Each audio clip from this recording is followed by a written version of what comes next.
si algo aprendí este semestre es eso. Yo facilitaba un poco más las cosas en el periodo de transición, de decir, bueno, yo creo que puedo lograr hacer a mi equipo jugar de tal manera, pero bueno, lo que dices, nosotros veníamos de un proceso de 2 años, de muchas cosas, de metodología, de idea, de plan, de intensidad, ¿sí? Y el transformarlo, el llevarlo a tu idea es muy difícil. Es muy difícil. Y en México hay poco tiempo. Entonces tienes que ser muy inteligente en cómo encaminas todo este cambio, todo este proceso. Y eso a mí fue lo que más me dejó este semestre. Sí. Técnicos mexicanos que fueron campeones por primera vez en su carrera.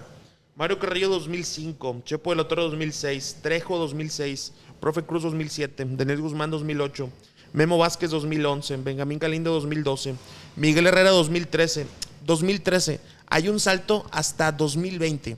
O sea, hubo 7 años que no hubo un técnico mexicano nuevo campeón. Y hubo del 2005 al 2012 donde hubo 7 años en donde era prácticamente seguido.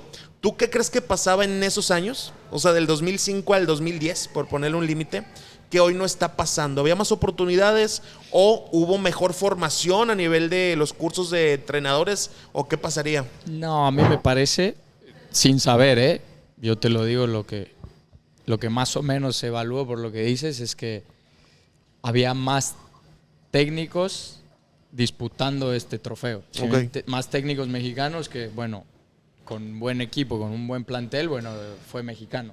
Ahorita hay pocos técnicos mexicanos que puedan apostar por...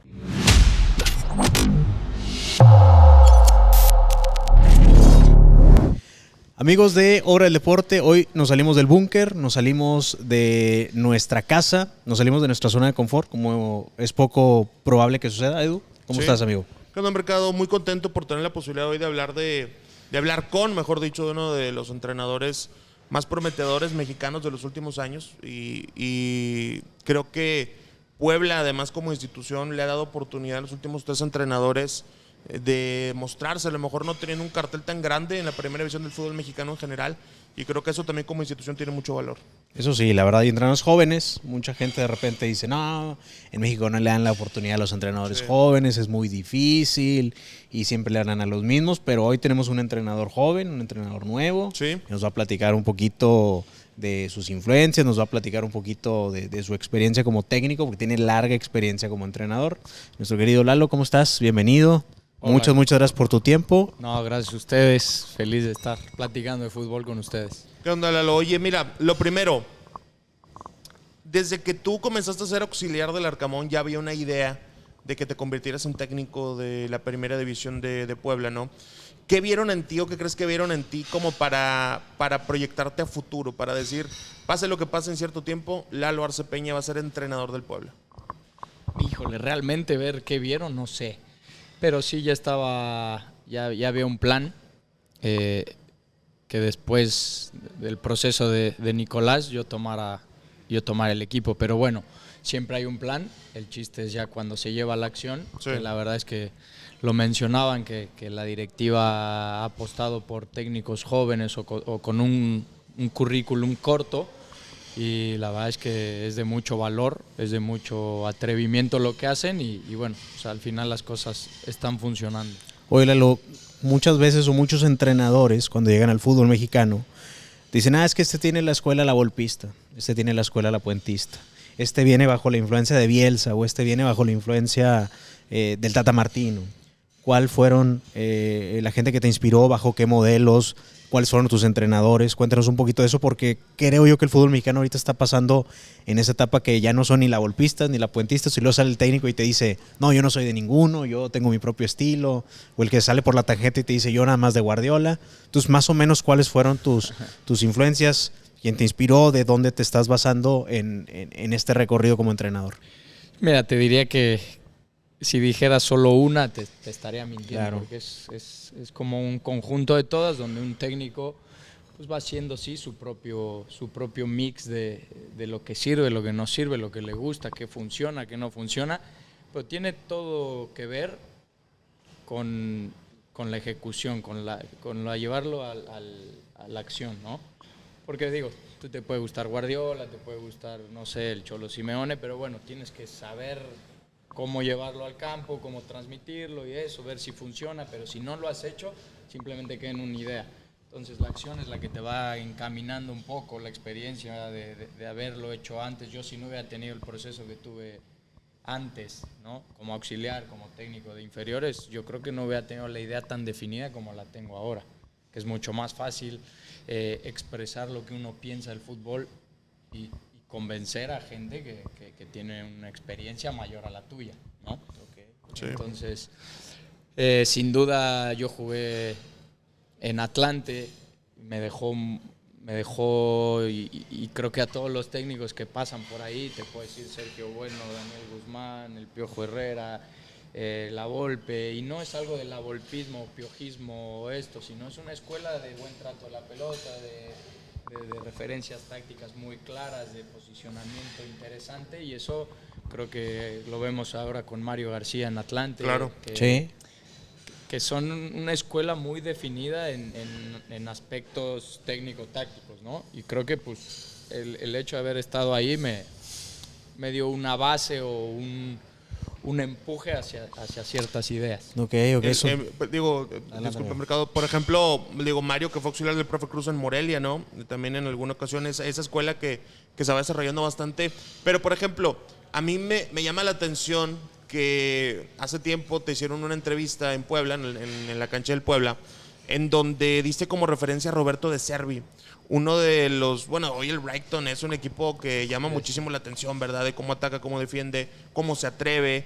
También antes lo que tiene con Graham Potter, ¿no? El propio Brighton, de lo que termina siendo en Chelsea.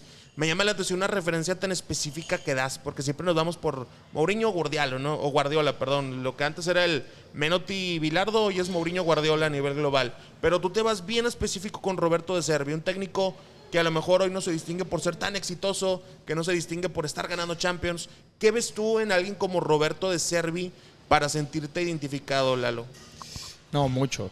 O sea, desde la fase de construcción es de los equipos que mejor despliegan esa fase. Es un técnico que yo lo sigo desde el Sassuolo. Sí. ¿No? Sassuolo, con Bernardi y todos esos jugadores, ¿no? Después fue al Shakhtar y también a mí me acuerdo mucho que el técnico, el proceso anterior con Nico, con Miguel, ellos veían, no sé, el Bayern Múnich contra el City y yo estaba viendo el Shakhtar contra el Real Madrid porque me gustaba mucho ver a De Zerbi, luego me hacían burla porque perdía 4-1 el Shakhtar y no jugaron tan mal, ¿no? Me gusta mucho también Fernando Denis, que está de Fluminense, claro. Es un técnico que me gustaría ir a conocerlo, de hecho. Vamos. Vamos a conocerlo, sí. No, porque sus ideas son ideas que siento muy identificadas y que tienen una dosis de locura, ¿no? Por supuesto. Y es por ahí. Obviamente Guardiola siempre está a la cabeza de todo, pero bueno, creo que yo y todos. Creo que todos los técnicos alrededor de tu edad, Lalo, son muy influenciados por Guardiola. Entre los que andan de los 28 a los 40, creo que hay una gran influencia que, algún día hasta Chiellini se quejó, ¿verdad? Que dijo que Guardiola le hizo mucho daño al fútbol, que por qué todos quieren salir del fondo. No, y es que tiene toda la razón porque, pues, Pepa al final tiene herramientas. Sí. Tiene herramientas con que poder hacerlo y muchas veces creemos que la mejor manera es la estética. No, la verdad es que los planteamientos tienen que ser eficaces, si no, no sirve. ¿Sí? No sirve. Yo puedo intentar sacar la pelota desde abajo y hacerme el Guardiola y cada partido tengo 4 situaciones en contra de peligro, lo estoy haciendo mal, ¿no? Una de las cosas que también mencionaban, por ejemplo, en el juego de Guardiola, que era salir desde atrás, y ahora con este cambio de regla que puede salir desde que es muy difícil porque la presión es más adelante, ya no es tan fácil, ya de repente soltar el balón, tienes que cruzar la línea. Y conceptualizando un poquito con esto de los entrenadores jóvenes, Lalo, ¿qué le puede o qué diferencia trae esta corriente de entrenadores jóvenes que pueden aportar o decir, oye, ¿sabes qué? Para un equipo importante, para un equipo de trascendencia, para un equipo que a lo mejor busca un proyecto nuevo, ¿qué crees que los entrenadores jóvenes le pueden aportar a diferencia de un entrenador que ya tenga un poquito más de recorrido, que ya tenga un poquito más de experiencia? ¿Cómo se puede presentar un entrenador que es mucho más joven? Mira, yo creo que el liderazgo viene desde otra área, desde otro enfoque, ¿no? Okay. O sea, al final el técnico, experiencia, no hablemos de nombres, pero se planta y simplemente su presencia ya genera algo, ¿no? Nosotros como técnicos jóvenes, pues no tenemos esa jerarquía, esa imposición, ese respeto adquirido, ¿no? Nosotros lo que tenemos que hacer es en base a idea, a convencimiento, a plan, que es muy difícil porque tienes 25 ideas diferentes de 25 cabezas que ven el fútbol diferente y han tenido técnicos diferentes y nosotros tenemos que ganárnoslas ahí, ¿no? Y después el trato es mucho más humano, ¿sí? Nosotros no podemos ser tan... ¿Mamones? ¿Tan cabrones? Tan cabrones. Nosotros tenemos que, sin perder la dosis de exigencia, sin perder la dosis de respeto que tiene que tener, por jerarquía ya la tiene el puesto, pero bueno, te lo tienes que ganar. Lo tienes que ir ganando, obviamente al principio hay dudas, pero bueno, los jugadores son huelen todo, ven todo, saben todo y poco a poco te lo vas ganando y te digo algo, el resultado manda.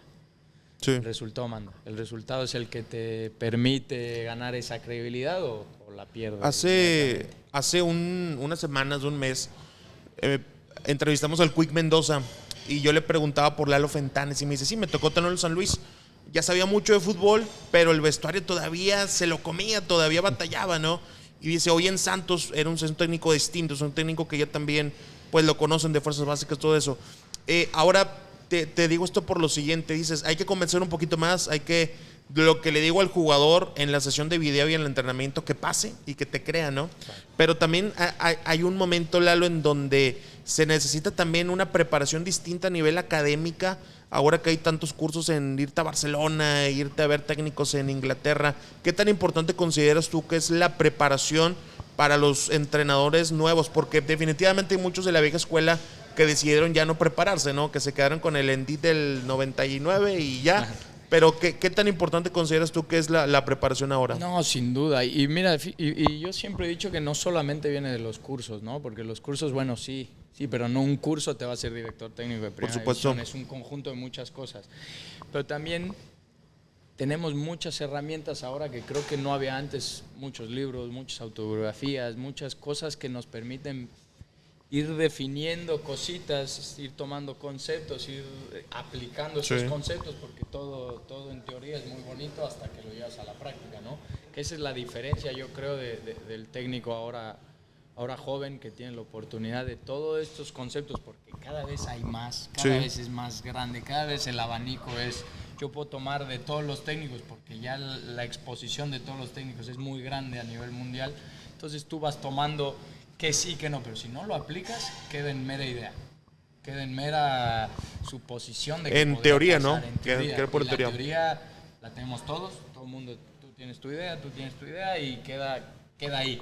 Pero bueno, la diferencia entre un técnico y un auxiliar también, porque yo viví esa parte, es que simplemente son sugerencias, pero el que decide, el que las aplica es el técnico, ¿no? Obviamente su cuerpo técnico influye mucho para que esas ideas estén plasmadas, ¿no?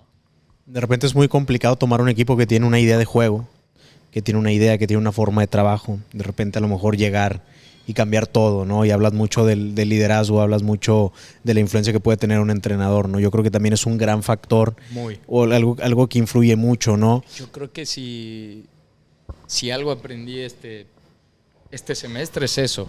Yo facilitaba un poco más las cosas en el periodo de transición, de decir, bueno, yo creo que puedo lograr hacer a mi equipo jugar de tal manera, pero bueno, lo que dices, nosotros veníamos de un proceso de 2 años de muchas cosas, de metodología, de idea, de plan, de intensidad, ¿sí? Y el transformarlo, el llevarlo a tu idea es muy difícil, y en México hay poco tiempo, entonces tienes que ser muy inteligente en cómo encaminas todo este cambio, todo este proceso, y eso a mí fue lo que más me dejó este semestre. Sí, en estos partidos no, porque digo, por ejemplo, hablas del tiempo, pensando en un escenario positivo, que Puebla llegue a una final del fútbol mexicano. La final es el día 28 y luego el 30 inicia la liga, el 30 de junio. Y luego tenemos que irnos a la Leagues Cup el 20 de julio. O sea, son tiempos muy cortos y que te van a también, no solamente es un tema que le afecta a América, Puebla, Tigres, Cruz Azul, le afecta al fútbol global con el exceso también de partidos que se están viviendo, ¿no? Sí, También sí. es un tema bien, bien importante. Sí, no, cada vez, bueno, nosotros no tenemos ya la Copa y eso, pero otros países tienen competición cada 3 días y es imposible, dime, nosotros los técnicos creo que vivimos del tema de la adquisición, ¿no? El tema Sí. de cómo tu equipo adquiere lo que tú pretendes. Sí, comportamientos, todo. Y entonces si no tienes tiempo, por eso es muy meritorio lo que hacen en Europa técnicos con poco plantel, no solamente los que tienen Claro. 2 equipos para jugar, sino los equipos. Por eso yo sigo a De Servi mucho, porque Sassuolo, que tenía... si Estaba bien limitado, sí. muy limitado, hacía jugar bien, ya con el Shakhtar, bueno, pero competía. Por eso te vas interesando en técnicos que llevan ese proceso de forma interesante, ¿no? Si pudieras, te voy a hacer una pregunta ya, que pudieras fichar a un solo jugador, al que te diga, ¿no? Que te diga la directiva, puedes fichar a uno. ¿A quién te gustaría? ¿Quién entraría en ese cuadro? Del mundo. Del dice. mundo, el que quieras, el que te guste, ¿no? No digo de México porque luego puede comprometer y luego salen los periódicos de que Lalo lo pidió y Mira. uno que tú digas, ¿sabes qué? Este entraría muy bien por estas creo que características y por estas Al características, pueblo lo ¿no? compraron unos árabes y te dijeron, oye, el que quiera, dale. El que quiera, dalo, ya tráelo. Carta. No, te diría, a ver, yo creo que siempre te tienes que ir por el mejor y es Messi, pero bueno, quitando de la... Sí, a lo mejor. de la, no, a mí yo soy un enfermo de tema de producción, de jugadores que tengan este punch y jalan ahorita es que es un monstruo, ¿no? La cantidad de goles que hacen, la cantidad de partidos es algo que a mí Es un me récord llama- extraordinario, ¿verdad? Sí, a mí me llama mucho la atención porque al final no perdamos de vista que el fútbol se gana con goles. Sí. En las áreas. Se gana en Oye, las áreas. pero por ejemplo, o sea, ahorita hablamos de un tema Haaland y vemos a nivel global que es un jugador que está marcando una enorme diferencia y que nuestro mejor centro delantero, hablando de México, hace 6 partidos no lo convocan. ¿Por qué? Y ahora también te volteas a ver el tema de los campeones de goleo en México y ahora que es Henry Martin, pero la cantidad de tiempo que pasa para que haya un campeón de goleo mexicano. A ti que te toca tener a Memo Martínez, que te toca tener a delanteros así, que te toca ser entrenador, que analizas a los rivales, que te tocó estar en todas las fuerzas básicas del fútbol mexicano. ¿Qué crees que falta para que en México surjan más delanteros? ¿Es un tema de calidad o es un tema de confianza? No, para mí es un tema de exposición. Un tema de exposición porque, por ejemplo, yo te hablo de los dos, de Memo y de Martín. Uno tiene 8 goles el torneo pasado y hoy tiene Memo 6, pero jugando 600 minutos, Sí. que es poco. Para los goles es buen promedio. Lo que pasa es que, a ver, no quiero que suene raro, pero hay mucho técnico extranjero y que normalmente tú llegas a un equipo y lo primero que ves es esto que estamos hablando, el tema producción. ¿Sabes quién me lo da más? O sea, la inmediatez. Inmediatez y van por centros delanteros extranjeros y al mexicano lo ponen en otras posiciones que cumplan, que estén ahí. Revulsivo. Sí, se traen a alguien que según ellos les puede dar efecto inmediato. Entonces los procesos de los 9, Roberto de la Rosa es un extraordinario jugador, pero van perdiendo confianza, van saliendo de la zona de gol, van perdiendo esa producción que el centro delantero necesita, pero si ves, le pasa a todo mundo, a todos los 9 de todo el mundo cuando pierden esa dosis de confianza, Sí. esa dosis de área. Entonces yo creo que al delantero mexicano que hace goles en la sub-20, después el salto a primera división, primero es muy grande, porque ya no lo marca Juanito Pérez, lo marca Mateo Doria. ¿no? Lo marca Samir, lo marca marca Samir. Israel Reyes, todos. Y entonces ese proceso creo que de repente es muy larga la diferencia. Entonces yo creo que hay que buscar darles ese proceso y también darles esa confianza, porque hay mucho talento. Oye, también, hablando en la parte de entrenadores, Cuando llega un técnico mexicano, y pongo nombres no puntuales, Pete Altamirano ¿te tocó trabajar con el Pete también Sí. en Celaya? Sí. El Pete Altamirano en Querétaro, Alex Diego en Querétaro, el tema de Marcelo Michele Año, de los Rafa Puente, de Lalo Arce. Siempre que lo ponen un técnico mexicano joven, hay duda. Híjole, es que sé quién es, quién lo conoce, pues sí, dirigió aquí, pero quién lo conoce, qué ha ganado, siempre se sale eso, ¿no? Pero y en cambio llega un técnico extranjero, y yo le pongo nombre, llega un Diego Aguirre Cruz Azul, llega un Pablo Repeto Santos, y oye, cuidado, porque a lo mejor revoluciona el equipo. ¿Por qué crees que hay tanta desconfianza a nivel afición, a nivel medios de comunicación del entrenador mexicano, Lalo? Mira, hay dos razones y yo las toco mucho. La primera es, el técnico mexicano, la única forma de exposición es la Liga MX. Sí. ¿Sí? O sea, nosotros tenemos que todos esos nombres que me dijiste, realmente tuvieron que plantar pie en primera división, en una liga top de América, con cero experiencia, que se tome experiencia en otras ligas, ¿no? Y saltas a la liga fuerte de tu país. Y ahí es donde te tienes que dar a conocer, porque no tienes otra. No tienes... voy a poner ejemplo, los uruguayos tienen 18 técnicos, no sé cuántos equipos tengan, tienen 18 equipos y 18 o 17 técnicos, 16 técnicos son uruguayos y viven su fútbol nacional, y entonces 2 que son campeones y salen a la MLS, 1 sale a Europa y 2 vienen a México. Y entonces ya traen un currículum de 100 partidos en primera división y aparte en su país. Abren puestos para otros en su país, porque como estos ya salieron, Exactamente, queda el lugar vacante y llega otro. Pero nosotros, date cuenta que la exposición es en altos niveles, es primera división. Dime cuántos técnicos extranjeros, mexicanos están en el extranjero. Es muy pocos. Ahorita se está, por ejemplo, oscilando que está Roberto Hernández, Daniel Guzmán, que se iban al fútbol de Guatemala, pero por ejemplo Daniel Guzmán decían Pero ¿tú crees que es exposición? Pues yo creo que no. Yo considero que no. Es trabajo, pero no es exposición. Es trabajo. No, de hecho Daniel decía, yo tenía que ponerle mi bolsa. Por ejemplo, el único que tomó un reto raro, diferente, se le cuestiona mucho, que es Benjamín Mora, que es multicampeón en... Gonzalo Pineda en Atlanta. Gonzalo Pineda, sí, que está con Diego de la Torre en Atlanta, pero son contados. Y tú volteas a ver técnicos de otros países y hay mucho. Y no es... Porque siempre dicen, no, es que el técnico mexicano tiene esa pelea con el técnico extranjero. No, para nada. Lo único es que a nosotros, es una lucha contra nosotros y contra nuestro propio país, ¿no? Porque nosotros tenemos que exponernos a esta liga. Es lo único que tenemos, es una liga muy fuerte, de equipos muy reforzados y de muchos técnicos extranjeros de muy buena escuela, ¿sí? Y nosotros tenemos que saltar ahí y es lo único que tenemos si queremos sobresalir en este fútbol. No tenemos otra. Y digo, en México no es como que sea malo formando entrenadores, porque aquí se formó La Volpe, se formó Cristante, Tuca Ferretti, Romano. Que no son mexicanos, Romano, que no son mexicanos, pero que, digo, con todo el respeto que me merecen, lo decía la vez pasada, ponemos a Hernán Cristante a caminar por Buenos Aires, no mucha gente lo va a conocer. Totalmente. Ponemos al Tuca a caminar por Sao Paulo, no mucha gente lo va a conocer, pero aquí en México hicieron una larga carrera porque les dieron la confianza, ¿no? Totalmente. También. Y ese es el segundo punto que te iba a decir. Al final sabemos que todo lo que es de fuera en nuestro país toma un valor. Correcto. Oye, Lalo, y por ejemplo, ¿crees que al técnico mexicano joven a lo mejor le hace falta también tocar la puerta en MLS? A lo mejor irse... Es que no es tan fácil. O sea, créeme que, por ejemplo, yo soy muy amigo de Alex Diego y sé que está tocando puertas porque pues él tiene una capacidad para dirigir en Premier League. Y tiene experiencia. Sí, tiene simplemente experiencia. No es tan fácil como que, oye, Atlanta Gonzo porque trabajó ahí en Seattle, ¿no? Y fue auxiliar y después se valoran procesos que hasta él mismo lo dice, que son procesos a mediano o largo plazo.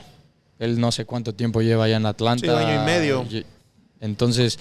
Y aquí son procesos de 6 meses. Sí, son 6 meses. Aquí te dan 6 partidos y te dicen, si en esos 6 no, claro, no lo sacas, ni modo. Lo vimos torneo que post pandemia el fútbol mexicano tomó un freno bueno para procesos porque se dejó a los técnicos por una u otra razón, sí. Se los dejó, ¿sí?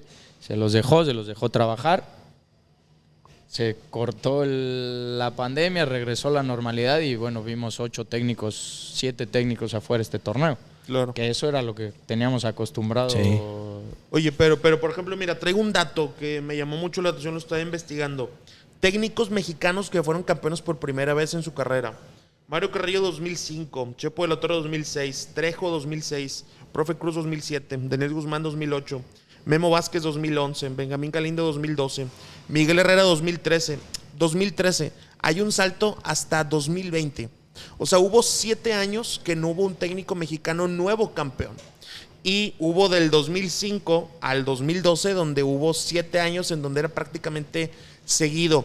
¿Tú qué crees que pasaba en esos años? O sea, del 2005 al 2010, por ponerle un límite, que hoy no está pasando. ¿Había más oportunidades o hubo mejor formación a nivel de los cursos de entrenadores o qué pasaría? No, a mí me parece, sin saber, yo te lo digo, lo que más o menos se evalúa por lo que dices es que había más técnicos disputando este trofeo. Okay. Más técnicos mexicanos que, bueno, con buen equipo, con un buen plantel, bueno, fue mexicano. Ahorita hay pocos técnicos mexicanos que puedan apostar por ir a buscar claro. el torneo. Porque digo, por ejemplo, también Vucetich, que en su momento asciende a un equipo y campeón con León y campeón con Tecos y campeón aquí y nunca salió. O sea, siempre se quedó en México.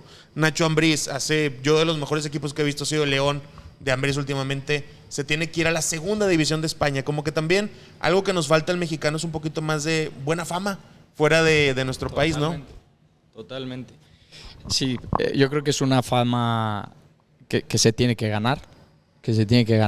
Por ejemplo, Argentina es un país que tiene ya esa fama, sí. Y que sabes que vas a traer un técnico argentino y que de una u otra forma te va a funcionar porque es buena escuela de técnicos, ¿no? Y nosotros tenemos que ir a buscar eso. Por eso no se habla mal del extranjero, sino es aprenderle qué hacen bien otros países y es lo que te estoy diciendo, es totalmente exposición.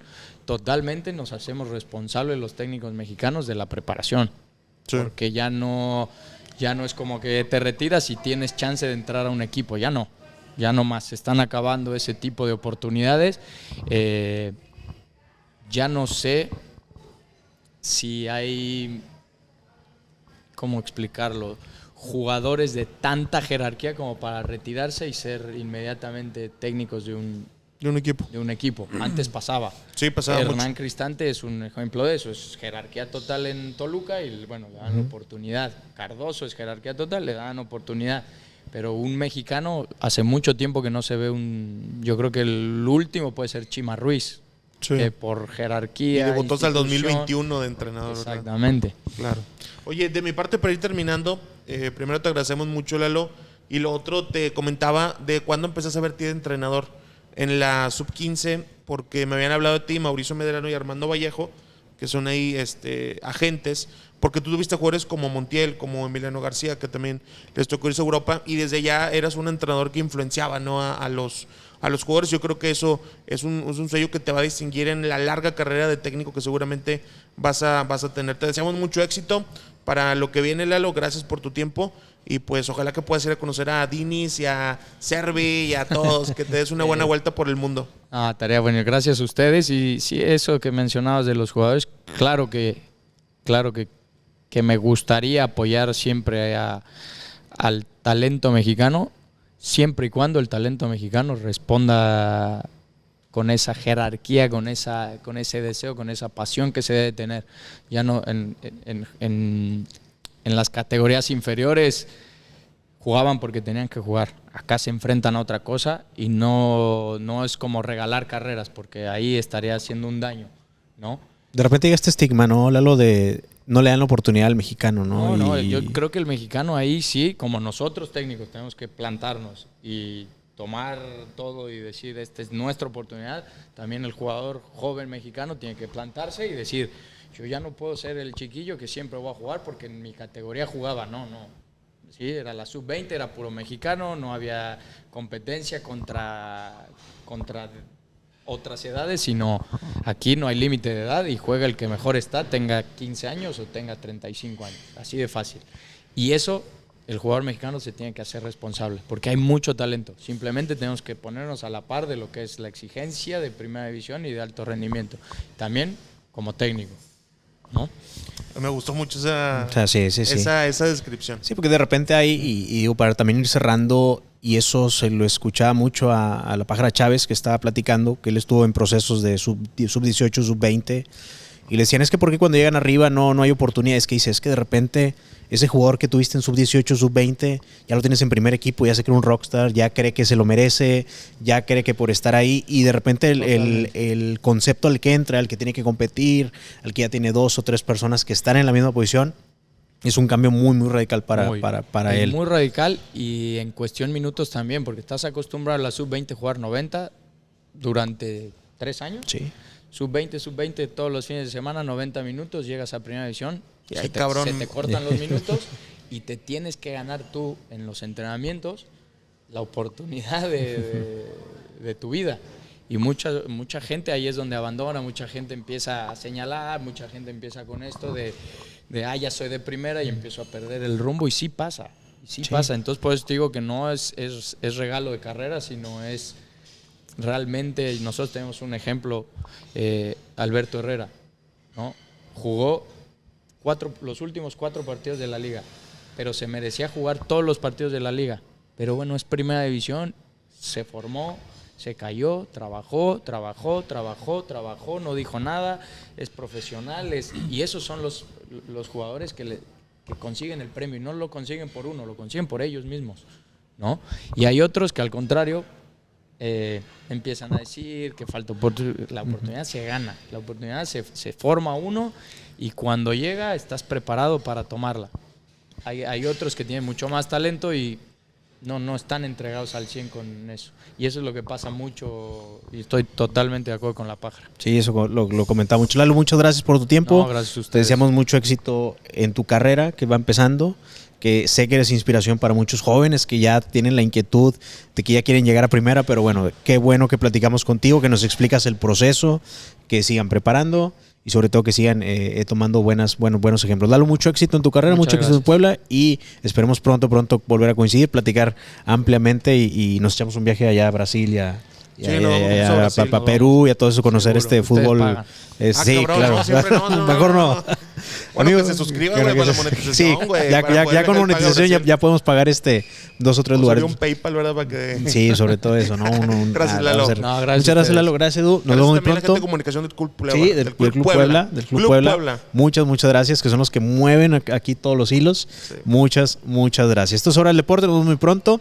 Hasta luego.